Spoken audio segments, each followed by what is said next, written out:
नमस्कार साथियों, मैं श्रवण राज आप सभी को आपके अपने यूजीसी नेट डेडिकेटेड प्लेटफॉर्म जोश नीट जेआरएफ पे आप सभी का स्वागत करता हूं। साथ ही आपको पता ही है कि हम लोग अभी पेपर वन की तैयारी में लगे हुए हैं, क्योंकि पेपर वन मेरा मानना है कि अगर आपका कोई भी विषय हो, history, geography, polity, economy, Hindi, Sanskrit, English, जो भी विषय आपका है, पेपर वन के बिना अधूरा है। क्योंकि पेपर वन में 50 क्वेश्चंस आता है और 50 क्वेश्चंस अगर मान लिया जाए आपने नहीं किया अच्छे तरीके से, तो आपका नेट जेआरएफ नहीं होने को है। तो इसी को ध्यान में रखते हुए मैंने क्या किया कि सबसे पहले पेपर वन को कंप्लीट करने का एक जिम्मेदारी लिया कि नहीं, पेपर वन सबसे पहले फ्री हैंड लेक्चर होना चाहिए। क्योंकि आज के दौर में जहाँ भी जाएंगे, फ्री कंटेंट हो या कोई पेड कंटेंट हो, कहीं पर भी इस तरह की लेक्चर नहीं ली जाती है जहाँ पर फ्री हैंड लेक्चर दी जाती हो, पीडीएफ के माध्यम से चीज़ें बताई जाती है। उसमें क्या होता है, बच्चे को समझ में कम आती है, स्टूडेंट्स को लगता है क्या कि हाँ मेरा काम हो गया, लेकिन उसे कुछ समझ में नहीं आता है। एग्ज़ाम जब आता है तो एग्ज़ाम में वो गलतियाँ कर बैठता है। ठीक है, तो इसीलिए आज हम लोग क्या करेंगे कि यूनिट नंबर 8, जिसको आईसीटी बोलते हैं, इंफॉर्मेशन एंड कम्युनिकेशन टेक्नोलॉजी, का आज 15वां लेक्चर है। इससे पूर्व आप जानते हैं कि यूनिट 1 से लेकर के यानी टीचिंग एप्टीट्यूड से लेकर के यूनिट 7 तक कंप्लीट हो चुका है। आज हम यूनिट 8 के अंतर्गत पुनः 15वां लेक्चर को स्टार्ट कर रहे हैं, यानी कि 14 लेक्चर हो चुका है पूर्व में। आपको मैं ये भी बता दूं कि जब मेरे प्लेटफॉर्म पे जाएंगे तो आपको ऐसे ही प्लेलिस्ट में दिखेगा UGC net paper one complete batch. Complete batch कहने का मतलब कंप्लीट बैच, आपको कहीं से इसमें कोई कमी नहीं दिखेगी। यूनिट 1 से लेकर के 10 तक संपूर्ण यूनिट को कवर किया जा रहा है। इसमें फ्री हैंड लेक्चर, आप जाइए, शॉर्ट नोट्स बनाइए, शॉर्ट नोट्स बना करके अपने एग्जाम के लिए बेहतर तैयारी कीजिए। जब आप इस जगह आ जाते हैं, शॉर्ट नोट्स के माध्यम से बेहतर तैयारी कर लेते हैं, तो आपको एक और मौका दिया जाता है कि अपने कॉन्सेप्ट जब आपने तैयार कर लिया तो क्वेश्चन के माध्यम से कमांड करने का। क्वेश्चन का वो भी आपको जब जाएंगे मेरे प्लेटफॉर्म पे प्लेलिस्ट में, तो UGC net paper one PYQ analysis क्या मिलेगा, पीवाईक्यू एनालिसिस। अब जब जाएंगे तो आपको मिलेगा पीवाईक्यू एनालिसिस, पीवाईक्यू एनालिसिस। ठीक है, कहाँ से कहाँ तक, 2015 से लेकर 2025 तक का। इस वाले में सेक्शन में जाकर के आपको वो भी चीज़ें मिल जाएगा। ठीक है, ईयर वाइज बहुत अच्छे तरीके से किया हुआ है। आप क्वेश्चन प्लस कॉन्सेप्ट दोनों कर लेते हैं। जब आगे बढ़ेंगे आप तो आपको इस तरीके से कोर्सेज दिखेगी। लास्ट 60 डेज जेआरएफ बैच, ये भी आप बैच का एक्सेस कर सकते हैं, क्योंकि यहाँ पर 60 दिन के अंदर आपका जेआरएफ नेट कैसे होगा, इस चीज़ के बारे में तमाम वो क्लासेज इसमें दिया गया है जो आपके लिए ज़रूरत की चीज़ें हैं। क्रैश कोर्स है, 0 to 0 बैच है, क्यों बिगिनर्स के लिए बहुत ज़रूरी है। शुक्ल बैच भी है। शुक्ल बैच अगर आपका विषय हिंदी है तो शुक्ल बैच के माध्यम से आप आचार्य रामचंद्र शुक्ल की तमाम वो चारों काल पढ़ लेते हैं, जिस काल में आपके द्वारा बहुत महत्वपूर्ण क्वेश्चन बन जाता है एग्जाम में। मिशन जेआरएफ अब हम क्या करते हैं, रिकैप कर लेते हैं कम शब्द में 1 मिनट के अंदर कि हम लोगों ने इससे पहले क्या पढ़ा था। हम लोगों ने इससे पहले पढ़ा था कुछ भारत सरकार के द्वारा कुछ ऐसी पोर्टल, कुछ ऐसी स्कीम्स जो खास करके आईसीटी के क्षेत्र में एजुकेशन के लिए काम किया गया था। साक्षात पोर्टल आपने देखा है, साक्षात पोर्टल के बाद ई विद्वान पोर्टल देखा जो खासकर इंफॉर्मेशन एंड लाइब्रेरी नेटवर्क से संबंधित था। ठीक है, उसके बाद आपने ई कला पोर्टल देखा, ई आचार्य पोर्टल देखा। ठीक है, ई यंत्रा पोर्टल देखा। तो ई यंत्रा पोर्टल जो आप जानते हैं कि NMECICT होता है, जो national mission on education through information and communication technology के माध्यम से चालू किया गया था। इसको लेकर के आज इसी सिलसिला को हम बढ़ाते हैं, और बढ़ाने के बाद हम जो कुछ बचे हुए हैं उसको पढ़ लेते हैं, जो आपकी एग्जाम के दृष्टिकोण, सबसे बड़ी ध्यान रखना है कि एग्जाम के दृष्टिकोण से क्या हो, महत्वपूर्ण हो। ठीक है, चलते हैं, स्टार्ट करते हैं। आपको मैं पुनः क्या करता हूँ, वीडियो हटा देता हूँ, जिससे कि आपको नोट्स बनाने में आसानी रहेगी। ठीक है, आप अपना स्टार्ट कर दीजिए काम। जब आप आते हैं सबसे आज सब स्टार्ट करेंगे एडू सेट के बारे में। आपने एडू सेट का नाम सुना होगा। एडू सेट का नाम इसीलिए महत्वपूर्ण है कि जैसे देखिए बता रहे हैं हम आपको, आप भी अपना पेन पेपर निकाल लीजिए और काम करना शुरू कर दीजिए। एडू सेट क्या है, अच्छा ये पेन से चेंज करना है ना।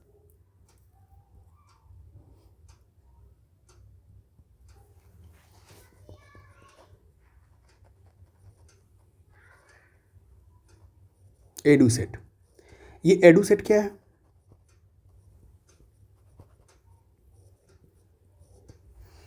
इसको कहते हैं एडू सेट को। एडू सेट के माध्यम से ही आपको जानते हैं कि एडू सेट के माध्यम से ग्रामीण भारत के बड़े भाग में, खास करके ग्रामीण भारत के बड़े भाग में ठीक है, बड़े भाग में सैटेलाइट कनेक्टिविटी आई है। क्या आई है? सैटेलाइट कनेक्टिविटी आई है। सैटेलाइट कनेक्टिविटी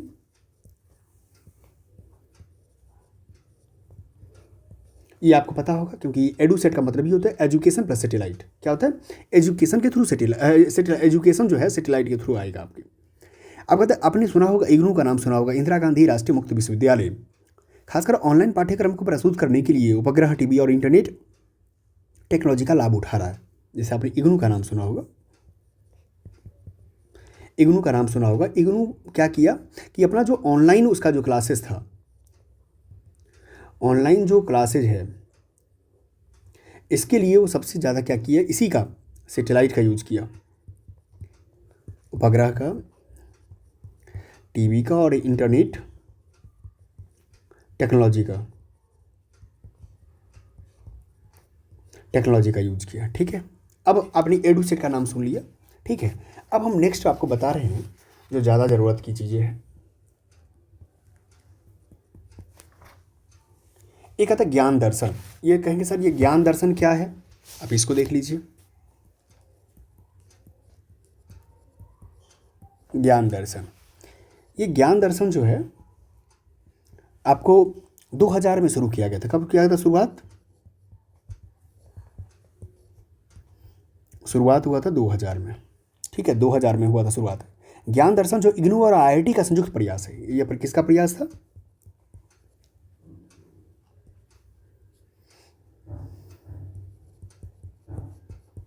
आईआईटी और किसका था? आईआईटी के साथ इग्नू का था। इग्नू का था। इसमें कई चैनल है जो विश्वविद्यालय के छात्रों और वयस्कों के लिए शैक्षिक कार्यक्रमों का प्रसारण करता है। ठीक है, एजुकेशन के दृष्टिकोण से खास तौर पे अगर बात करेंगे पाठ्यक्रम में, IGNOU, UGC consortium for educational communication और आईआईटी आदि का योगदान इसमें है। पाठ्यक्रम में क्या है, कैसे? इग्नू का दूसरा है यूजीसी, सीईसी का। ठीक है, सीईसी का, कंसोर्टियम फॉर एजुकेशनल कम्युनिकेशन का। खासकर सीईसी यूजीसी का एक अंतर विश्वविद्यालय केंद्र है। ये क्या है, अगर आप बात करेंगे इसके अंतर्गत नोट में हम डाल देते हैं। ये सीईसी जो है ना, ये सीईसी क्या है? यूजीसी का ही एक अंतर विश्वविद्यालय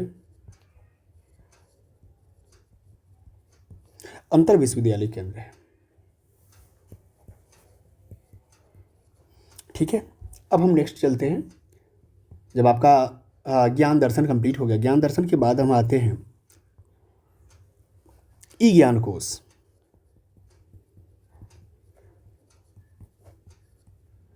क्या है ई ज्ञान कोश? ई ज्ञान कोश क्या है, यहाँ देख लीजिए ई ज्ञान कोश के बारे में। वर्ष 2005 में, कब हुआ है? 2005 में इग्नू द्वारा जो है, वर्ष 2005 में ही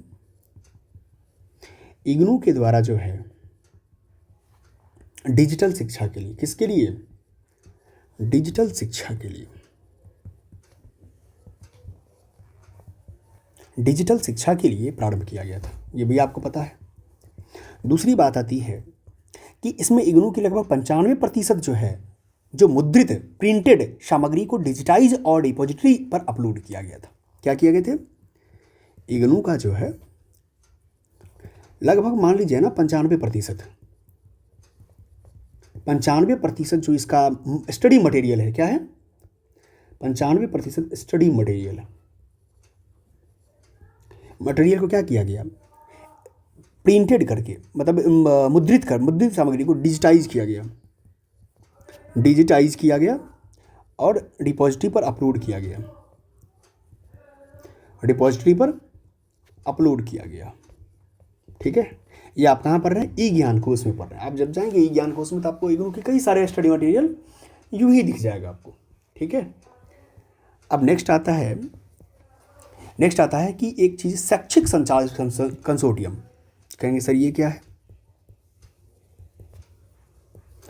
शैक्षिक संचार कंसोर्टियम।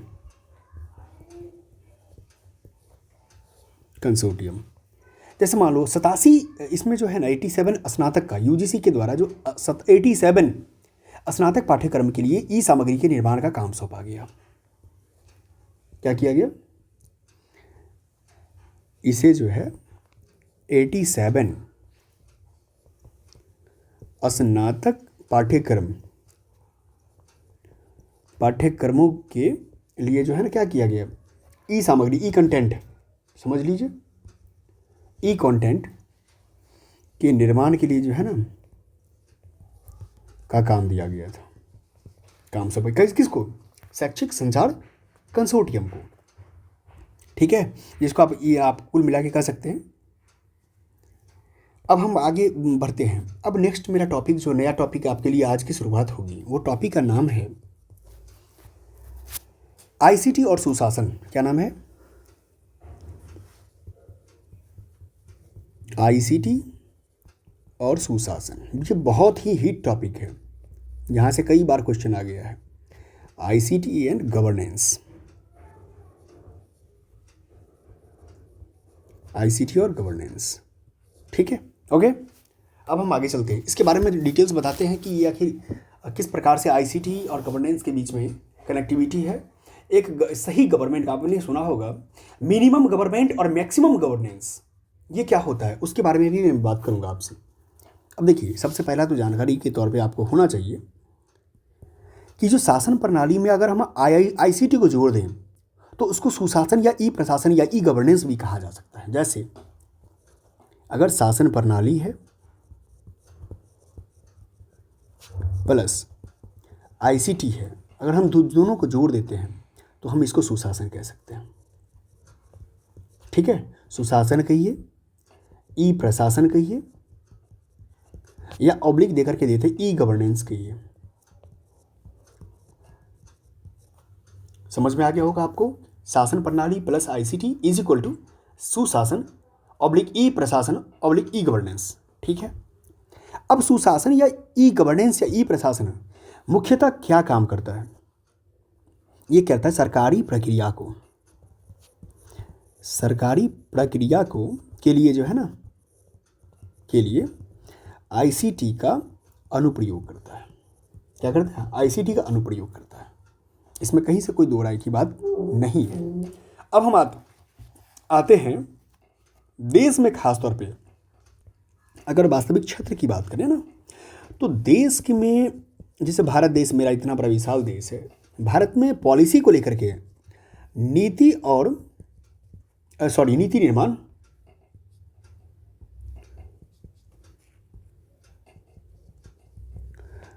निर्माण और देश में के शासन में नागरिक की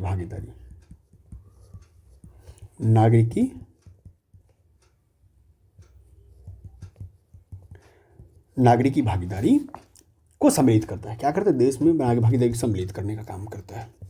ये आपने अनुभव भी किया होगा, खासतौर पे जब से 73rd कॉन्स्टिट्यूशनल अमेंडमेंट या 74th कॉन्स्टिट्यूशनल अमेंडमेंट जब पंचायती सिस्टम और नगरपालिका वाला जो आया है, तब से अब देखेंगे कि लोगों के अंदर एक अलग की भागीदारी आई है 1991 के बाद से। ठीक है, आप जानते हैं एलपीजी गवर्नेंस में परिवर्तन आया था, तो उस एलपीजी के बाद से बहुत सारी चीज़ें बदला, और जब से खासकर टेक्नोलॉजी एड ऑन हो गया आपके सिस्टम में, आपके गवर्नेंस में, आपके प्रशासन में, तो चीज़ें और भी आज के डेट में आप देखेंगे तो आज के डेट में आपको थाना नहीं जाना पड़ता है अपने कंप्लेंट को दर्ज करवाने के लिए। हाँ, कुछ राज्य में भी सेम पॉलिसी है, सेम सिस्टम है, बट आप देखेंगे ऑनलाइन भी आप क्या कर सकते हैं, एफआईआर दर्ज करवा सकते हैं। या आप आपने नाम सुना होगा जीरो एफआईआर। जीरो एफआईआर का मतलब क्या होता है कि अगर मान लिया जाए कोई घटना किसी जगह हुआ है, आप किसी जगह करवा सकते हैं, इसका एफआईआर दर्ज करवा सकते हैं, इसको जीरो एफआईआर का नाम दिया जाता है। ठीक है, अब हम आगे बढ़ते हैं। जैसे आपने सुना होगा कि राष्ट्रीय स्तर पर सुशासन को लागू करने के लिए केंद्र सरकार ने कई पहल की है। इसी पहल का नाम है इंडिया इमेज। मैं आगे बताऊंगा आपको इंडिया इमेज क्या होता है। सरकारी पोर्टल एक प्रकार का है। तो आप देखेंगे कि जैसे मान लिया जब सुशासन की बात करते हैं तो सबसे पहले ऑब्जेक्टिव्स पर जाते हैं। इसका उद्देश्य क्या है, गवर्नेंस का खास तौर पे उद्देश्य क्या होता है? यह है कि शासन में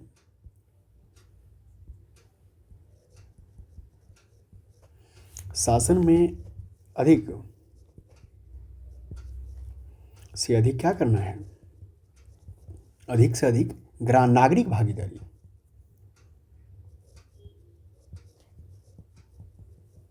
नागरिक भागीदारी सुनिश्चित करना। क्या करना है, नागरिक भागीदारी सुनिश्चित करना है।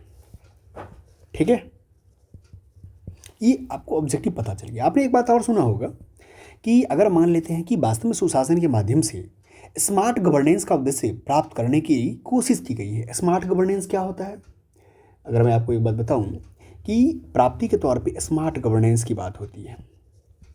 क्या करना है, स्मार्ट गवर्नेंस। अब स्मार्ट गवर्नेंस के अंतर्गत क्या क्या चीज़ आता है वो मैं आपको एक बार बताता हूँ, क्योंकि एग्जाम में अगर आई स्मार्ट का फुल फॉर्म पूछ लेगा तो आपके बारे में आपको पता होना जो बहुत ज़रूरी है। ठीक है, जैसे मैं देखिए यहाँ पर SMAR और T सॉरी, यहाँ S का मतलब होता है सिंपल। क्या होता है, सिंपल यानी सरल। कोई भी अगर मान लें, क्योंकि कोई भी विस्तृत प्रक्रिया नहीं है, कोई कागजी काम नहीं है, बार बार सरकारी कार्यालयों में जाने की आवश्यकता नहीं है, सिंपल है भाई। ठीक है, बात आप समझ रहे हैं ना। दूसरा M4 होता है मॉडल। क्या होता है, मॉडल यानी नैतिक। प्रणाली को भ्रष्टाचार और अन्य अनैतिक प्रथाओं से साफ किया जाता है इसमें ICT के माध्यम से। क्योंकि जब भी टेक्निकल कुछ चीज़ें आएगा आज के डेट में देखेंगे कि बहुत आसानी तरीके से क्या करते हैं कि वीडियो बना करके आप पब्लिक में डाल देते हैं और उसके ऊपर क्या होता है, कानून कार्रवाई हो जाती है। तो ये चीज़ें हैं, मोरल हो गया। एक आता है अकाउंटेबल। A4 क्या होता है, अकाउंटेबल। अकाउंटेबल ये उत्तरदायित्व की बात है। ये तो हो गया आपका सरल, नैतिक। अकाउंटेबल मतलब उत्तरदायित्व, उत्तरदायित्व।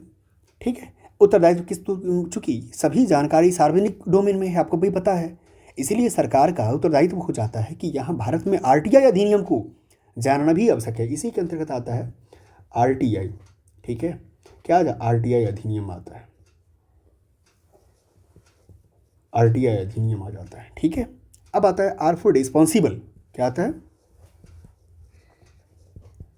रेस्पॉन्सिबल। रेस्पॉन्सिबल का मतलब क्या होता है, प्रतिक्रिया। प्रतिक्रिया, जैसे मान लिया जाए ICT के उपयोग के माध्यम से सरकार जनता के साथ नियमित संपर्क में रहकर अपनी प्रतिक्रिया दे सकती है।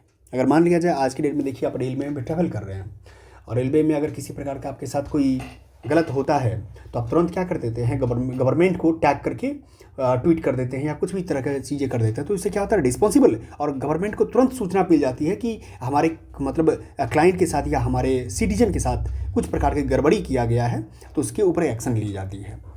फिर आता है T4, आता है ट्रांसपेरेंसी। ये क्या आता है, T4 ट्रांसपेरेंसी। ट्रांसपेरेंसी का मतलब पारदर्शिता। ठीक है, पारदर्शिता यानी कुछ भी रहस्यमय नहीं है, सब कुछ क्या है, माउस के क्लिक पर उपलब्ध है। ट्रांसपेरेंसी का मतलब यही होता है ना कि घर बैठे कोई भी चीज़ की जानकारी आप इकट्ठा कर सकते हैं। यही हो गया स्मार्ट का तरीका, स्मार्ट गवर्नेंस को हम लोग यही बोलते हैं। अब बात करेंगे कि थोड़ा सा जानकारी के तौर पे लीजिए कि पहले पारंपरिक शासन में क्या चलता था और अभी के वर्तमान में सुशासन में क्या चलता है।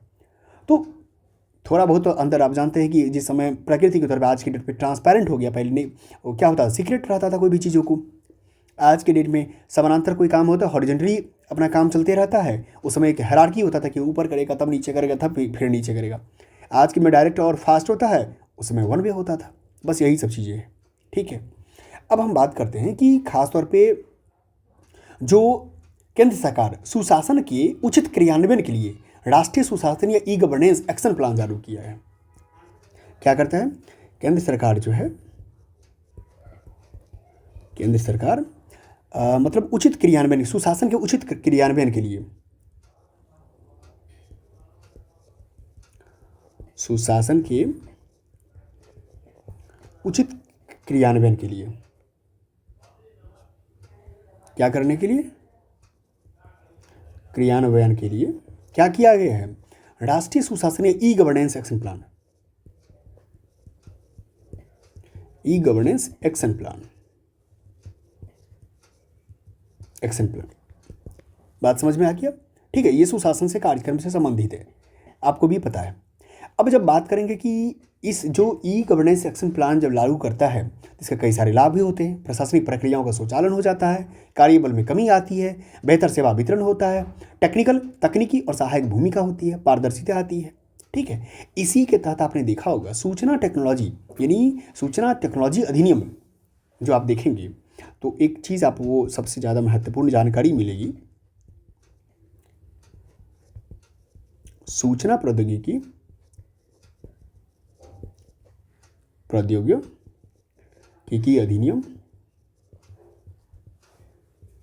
अधिनियम 2000।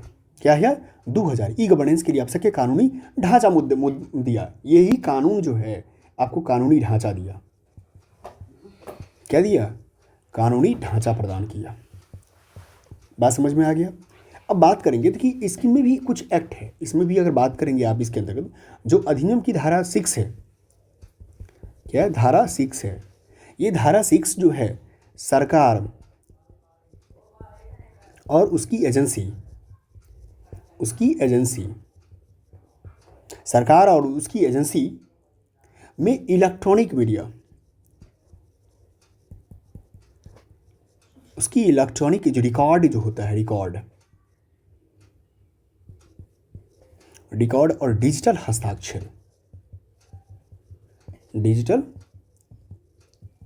हस्ताक्षर का उपयोग का प्रावधान करता है, हस्ताक्षर के उपयोग का प्रावधान करता है। बात समझ में आ गया कि अगर मान लिया जाए सूचना टेक्नोलॉजी इंफॉर्मेशन टेक्नोलॉजी एक्ट जो 2000 है, 2000 में जो बना था, उसके धारा 6 में ये बात दी गई कि अब क्या करने की ज़रूरत है कि अगर डिजिटल सिग्नेचर भी क्या होगा, डिजिटल रिकॉर्ड और डिजिटल सिग्नेचर, इलेक्ट्रॉनिक रिकॉर्ड और डिजिटल सिग्नेचर की प्रावधान कर दिया गया। ठीक है, इसमें कई सारी चुनौती भी आती है, आपको पता है। खासकर सरकार ने सूचना प्रौद्योगिकी विभाग के अंतर्गत सरकार क्या किया कि सूचना टेक्नोलॉजी विभाग के अंतर्गत जो है एक सेंटर बनाया सरकार। इस सेंटर का नाम है राष्ट्रीय सूचना विज्ञान केंद्र, जिसको एनआईसी बोलते हैं। सिंपल में एनआईसी यानी नेशनल इन्फॉर्मेटिक्स सेंटर। क्या बोलते हैं इसको? National informatics centre. ठीक है, बात समझ में आ गया? अब कहेंगे सर इसका काम क्या है? इसका काम है कि जो केंद्र सरकार और राज्य सरकार के बीच सुशासन सहायता प्रदान करने के लिए एक विशेष निकाय है। क्या है? कार्य क्या है? यह है सरकार यानी केंद्र सरकार और राज्य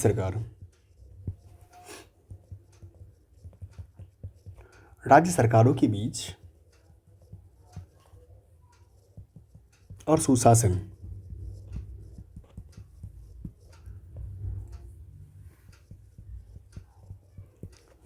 सहायता प्रदान करने के लिए क्या करना? सुशासन सहायता प्रदान करने के लिए एक विशेष निकाय है। बस एक विशेष क्या है? बॉडी है, निकाय है। आपको पता होना चाहिए कि केंद्र सरकार ने कई सारी परियोजनाएं लागू की है। ठीक है, केंद्र सरकार की अगर परियोजना की बात करेंगे ना तो परियोजना आपको कई सारे परियोजनाएं दिखेगी केंद्र सरकार की।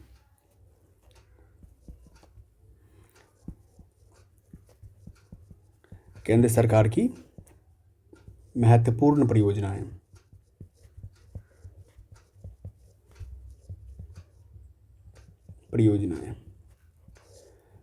अगर इसके अंतर्गत देखते हैं आप, सबसे पहला आएगा इंडिया इमेज की, जो मैंने बात किया था। इंडिया इमेज, क्या बात किया था मैंने? इंडिया, ये भारत सरकार का पोर्टल है। इंडिया इमेज ये सरकारी पोर्टल है, बहुत सारी जानकारी जो है ना प्रदान करता है ये आपको, ये भारत सरकार का। दूसरा क्या है इंडिया इमेज के साथ की बात करेंगे तब आप कृषि विपणन सूचना नेटवर्क के एग मार्केट का आपने नाम सुना होगा। जो कृषि विपणन के लिए एग्रीकल्चर जो मार्केटिंग किया जाता है, विपणन सूचना नेटवर्क का नाम सुना होगा। सेंट्रल पासपोर्ट सिस्टम सीपीएस का भी नाम सुना होगा आपने। सेंट्रल पासपोर्ट सिस्टम, ठीक, सीपीएस। ठीक है, चौथा इसी के अंतर्गत आता है सामुदायिक सूचना केंद्र। क्या आता है? सामुदायिक सूचना केंद्र। ठीक है, तो ये सब चीज़ें जो है ना, खासकर कंप्यूटर ग्रामीण सूचना प्रणाली परियोजना भी इसी के अंतर्गत आता है। राज्य सरकार भी उसी के साथ कई सारा चीज़ चालू कर दी, जैसे ग्राम संपर्क हो गया, ई चौपाल हो गया, ठीक है, भूमि हो गया, ई सेवा हो गया, तो बहुत सारी चीज़ें चलती रहती हैं। अब हम क्या करेंगे, भारत सरकार की जो ई गवर्नेंस की जो योजना है, ये आपने देखा महत्वपूर्ण कुछ परियोजना का आपको मैंने नाम लिखा दिया। अब हम चलते हैं नेक्स्ट में, जो भारत सरकार के लिए,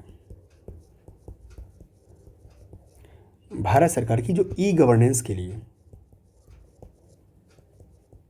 ई गवर्नेंस की योजनाएं की बात कर लेते हैं थोड़ा सा। बाय द वे कभी आ जाए तो इसको मैं कर सकता हूँ, बना सकता हूँ। सबसे पहली बात, सभी सरकार कल्याणकारी जितनी भी सरकारें हैं उसका एक उद्देश्य होता है। क्या होता है? न्यूनतम सरकार और अधिकतम शासन, सुशासन। आप समझ में आ गया होगा कि मैं क्या बोलना चाह रहा था उस समय आपको, जो मैं बोल रहा था, मिनिमम गवर्नमेंट और मैक्सिमम गवर्नेंस। ठीक है, याद रखिएगा, मिनिमम गवर्नमेंट और मैक्सिमम गवर्नेंस पर काम करता है। इसी के लिए आपको पता होना चाहिए कि हमारे पूर्व प्रधानमंत्री अटल बिहारी वाजपेयी के जन्मदिवस के अवसर पर 25 दिसंबर को सुशासन दिवस मनाया जाता है। ये बात आपको पता है? यानी 25 दिसंबर को क्या मनाया जाता है? सुशासन दिवस। सुशासन दिवस, ठीक है, सुशासन दिवस, ये आपको पता होना चाहिए। ये किनके ऊपर है? ये जन्मदिन किसका है? जन्म दिवस किसका है? श्री अटल बिहारी वाजपेयी जी।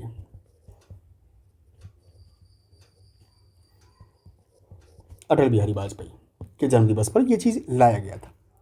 इसी के अंतर्गत आपको पता है, कई सारी आपने सुना होगा कि जब हमारे वर्तमान जो सरकार है, यानी भारतीय जनता पार्टी की, आप जानते हैं कि जब इसकी सरकार बनी थी तो इन्होंने एक भारतीय विशिष्ट पहचान प्राधिकरण एवं आधार लाया था, जिसको आधार बोलते हैं। क्या बोलते हैं? आधार बोलते हैं। अब देखिए, आधार के बारे में थोड़ा सा जानकारी ले लेते हैं कि आधार को कौन सा रेगुलेट करता है, कैसे होता है इसको। सबसे पहले जो सॉरी, आधार, UIDAI क्या है? Unique identification authority of India and क्या है? Unique identification authority of India and Aadhaar. India तो हो गया ना, इसी को मैं आधार बोलता हूँ, आधार भी बोल सकते हैं इसको। ठीक है, अपने नाम समझ गया। अब थोड़ा सा जानिए इसके बारे में कि क्या चीज़ें हैं इसकी बेसिक बातें ये है कि सबसे पहली बात, ये इलेक्ट्रॉनिक और सूचना प्रौद्योगिकी मंत्रालय के अंतर्गत भारत सरकार के द्वारा स्थापित किया गया था।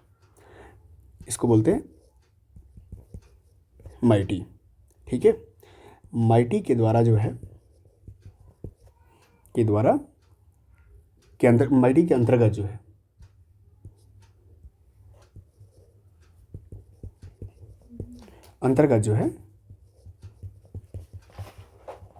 भारत सरकार कब? 2000, यानी कि अगर डेट याद करिए तो ये बहुत बड़ी चीज़ थी, तो 12 जुलाई 2016 को स्थापित किया था। ठीक है, बात समझ में आ गया? आपको पता सभी निवासियों के लिए था, सभी निवासियों के लिए था। ठीक है, इसके अंतर्गत क्या दिया जाता है? UID, विशिष्ट पहचान संख्या दिया जाता है, विशिष्ट पहचान संख्या दिया जाता है। ठीक है, जिसको बोलते हैं UID, यूनिक आइडेंटिफिकेशन नंबर दिया जाता है। डिजिट कितना संख्या होता है? 12 अंक का होता है, 12 अंकों का होता है। क्योंकि क्या पता किसी का भी क्या पूछते, 12 अंकों का होता है। उद्देश्य क्या है? ऑब्जेक्टिव क्या था? उद्देश्य कुछ नहीं, बस यही नकली पहचान को समाप्त करने के लिए है। नकली पहचान को समाप्त करना, समाप्त करने के लिए पर्याप्त। ठीक है, ये बात आपको पता चल गया। उसके बाद कोई भी मान लिया जाए प्रमाणिक पहचान पत्र एक प्रकार का क्या था, प्रमाणिक पहचान पत्र।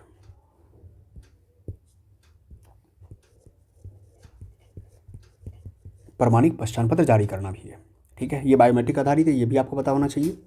क्या है, बायोमेट्रिक आधारित था, बायोमेट्रिक आधारित है। ठीक है, तो आपने कुल मिलाकर के क्या देख लिया, इतनी सारी चीज़ों को आधार के बारे में हम लोगों ने जानकारी इकट्ठा करने का काम किया कि किस तरीके से काम होता है, कैसे इसको लिया जाना है। आपने देखा कि हम लोग तकरीबन आज unique identification authority of India, जिसको आधार बोलते हैं, आधार को बहुत अच्छे तरीके से देखा कि माइटी मंत्रालय के अंतर्गत जो है भारत सरकार ने 2016 को स्टार्ट किया था। उसके बाद गुड गवर्नेंस को देखा अच्छे तरीके से। गुड गवर्नेंस के साथ आपको कई सारे ये महत्वपूर्ण परियोजनाएं थी, उस परियोजना को भी मैंने देखने की कोशिश किया। आपने एनआईसी को देखा, आपको पता है कि एनआईसी से रिलेटेड क्वेश्चन पिछले बार भी पूछा गया है। ठीक है, तो आपने कुल मिला के बहुत सारी चीज़ों को एक साथ हम लोग करने की कोशिश की है। ठीक है, बहुत बहुत धन्यवाद। उम्मीद करते हैं कि आपने नोट्स बना रखा है, नोट्स बना भी रहे हैं, यूनिट 1 से लेकर यूनिट 7 तक का। ये भी बहुत जल्द आईसीटी खत्म हो जाएगा आपका। आईसीटी खत्म होने के बाद जस्ट हम लोग क्या करेंगे, पीडी के ऊपर जाएंगे, यानी यूनिट नंबर 9 के ऊपर जाएंगे, तो पब्लिक डेवलपमेंट एंड इन्वायरमेंट वाले टॉपिक पे। उसके बाद हायर एजुकेशन पर भी हम लोग चले जाएंगे, हायर एजुकेशन सिस्टम को। उसके बाद मेरा क्या हो जाएगा, कंप्लीट हो जाएगा। पीवाईक्यू आप कर ही रहे हैं, ठीक है, साथ में करते चलना है। चलिए, मन से पढ़िए। बहुत बहुत धन्यवाद।